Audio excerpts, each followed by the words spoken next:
అండి. ఈరోజైతే నేను ఈ red colour blouse heavy size అనమాట. ఇది పెద్ద సైజు, దగ్గర ఒక 8 ఇంచెస్ వరకు హ్యాండ్స్ లూజే ఉంటుంది.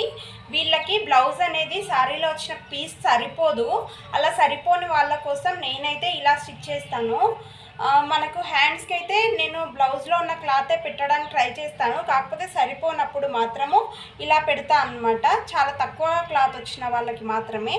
బార్డర్కి ఇక్కడ సైడ్కి వస్తుంది కదా, మనము శారీలోంచి ఫీకోఫాల్ కోసం క్రాస్ పీస్ తీస్తాం కదా, అది ఇలా యూజ్ చేసుకోవచ్చు. బార్డర్ అనేది ఇక్కడ వరకు, మనం అదే రెడ్ కలర్ ఇక్కడ వరకు కూడా వేస్తే మనకు ఇక్కడ ఇంత సగం వరకు గలీజ్గా ఉంటుంది కాబట్టి అది వేసుకోవాలి. అదేవిధంగా ఇలా షేప్ పట్టీలకు కూడా శారీలో క్రాస్ పీస్ వేసుకోవచ్చు. ఫ్రంట్ పార్ట్కి వచ్చేసరికి ఇక్కడ సైడ్లకు జాయింట్ పడ్డప్పుడు కూడా అదే విధంగా యూజ్ చేసుకోవచ్చు.